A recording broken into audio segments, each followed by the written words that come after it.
Phil Collins, Take a Look at Me Now. This is an 8 CD box set. It's just got 8 studio albums in there. For those of people who don't know who Phil Collins is, just kidding. No, but he was a very, and still is, successful solo artist since the early 80s. Also the drummer and lead vocalist in the prog rock band Genesis when Peter Gabriel left in 1975. So yeah, Phil is a talented guy, and this is his solo catalogue we're going to take a look at in this incredible value CD box set. Okay, these albums have been reissued a few years back, and he has upgraded the artwork. Each one is replaced from what he looks like now. So Face Value has got the older Phil on it.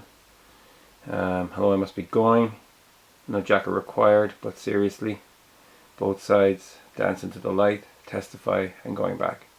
So he's just, went back and redid the artwork as close as possible, but looking like he does now. So it's a bit strange. So yeah, unusual decision, but he is an artist, I guess. Okay, so the box is a clamshell type. It's got a type of velvety feel to it, kind of a matte laminate, kind of feels like skin, kind of. And here, CDs are in miniature LP sleeves, I suppose you could call them. Again, a big disappointment is that there is no booklet with any of the album credits, which would have been fantastic because printing is so cheap these days. And there's no B-sides or nothing else. It's just the bare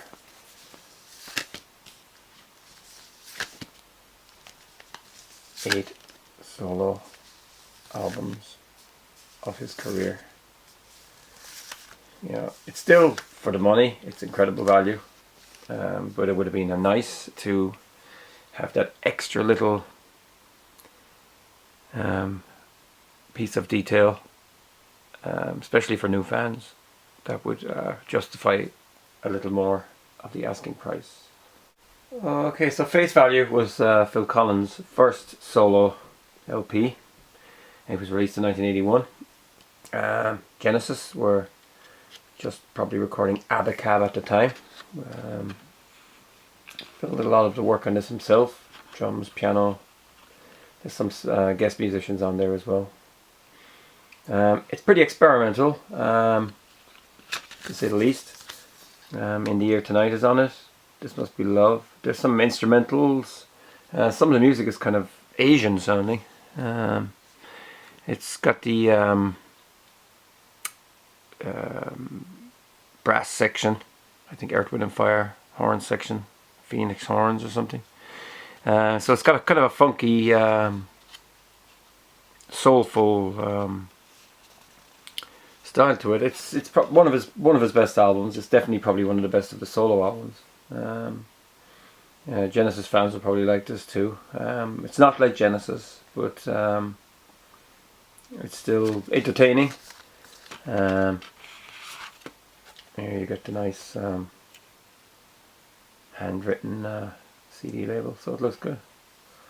Yeah, so this was pretty big at the time. In the Year Tonight was a huge success, so he was cementing his 80s solo career with this in parallel to Genesis.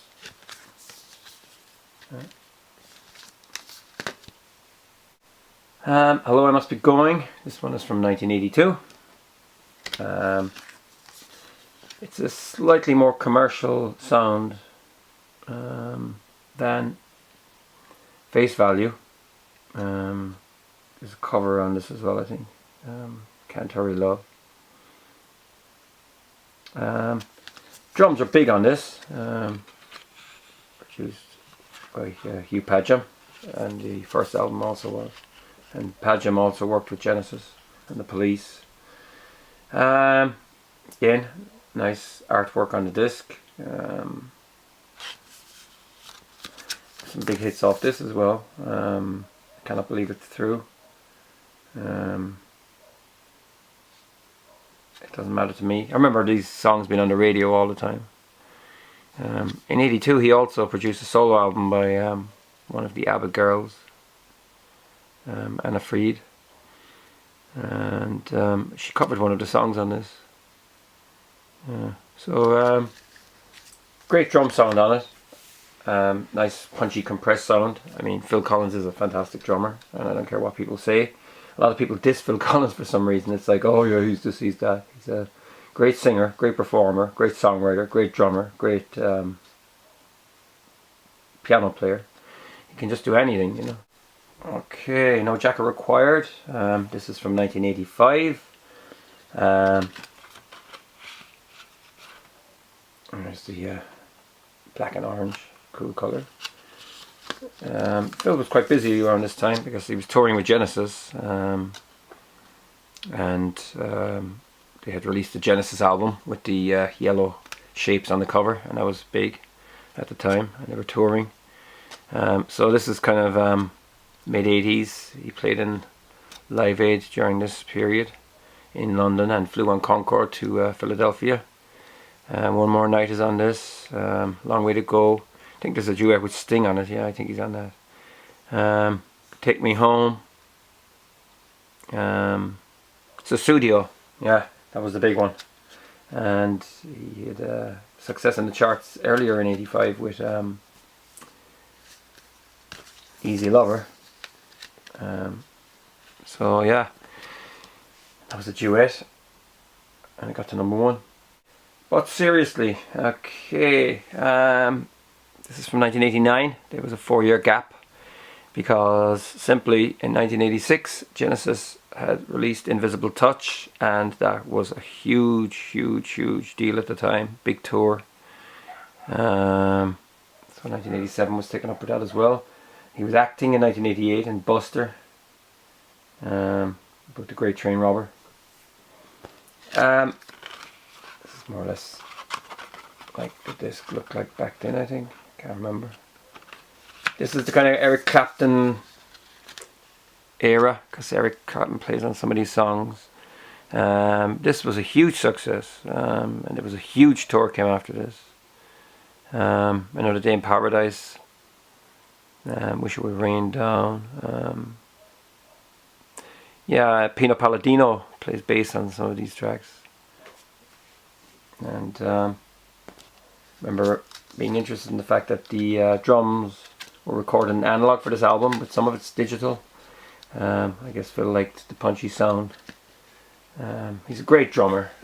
There's no doubt about that, and he just sounds good. When he really likes a track, his drums sound fantastic. If he's not into a track, they can sound quite loud, harsh and jangly. He's a bit of a punk, really, isn't he? Okay, both sides. This is from 1993.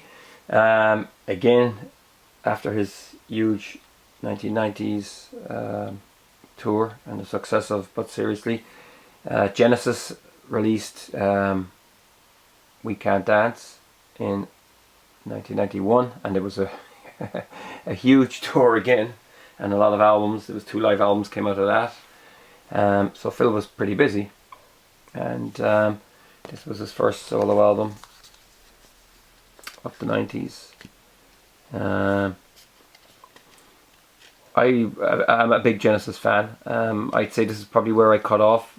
I actually never owned this album, so I don't know much about it. I probably know some of the singles, but I'd be lying if I said I bought this before, because I didn't. I really bought the box set because it was incredible value, especially the first 3 albums were what I really wanted, and this one I don't know much about, and I can listen to it in my leisure.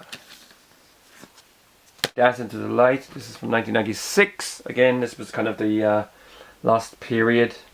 You know, I was still listening to Genesis all the time. I had probably, I remember this came out. Again, I never bought it. I know some of the singles off it. And there's a peep at the disc. Yeah, so again, this one is new to me, and yeah, I'll give it a blast soon. Don't know much about it. This is Testify. It is from 2002. Consists of material and demos, written by Phil Collins. So yeah, it's again one of the ones that I kind of never noticed until I saw it in the box set.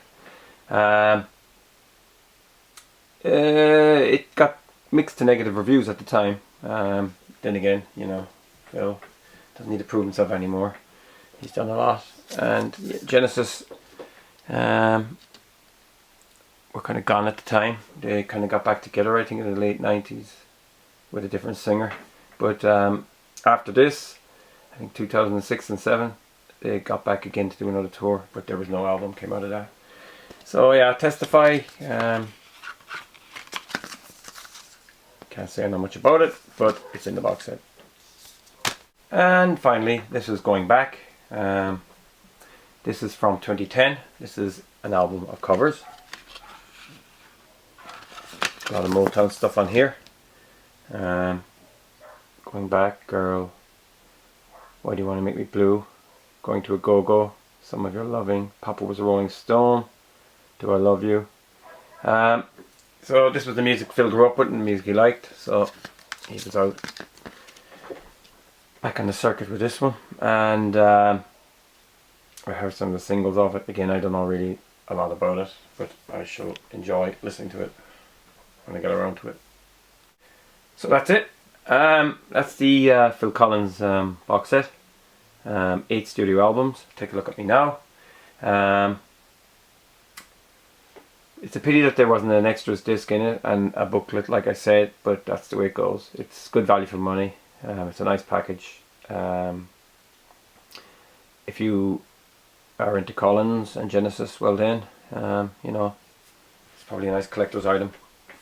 If not, check them out. And you know, the next time somebody disses Phil Collins, punch them and you know, give them a trick of the tail or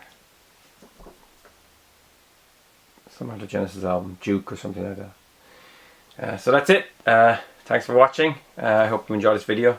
I enjoyed making it. Until next time, take care.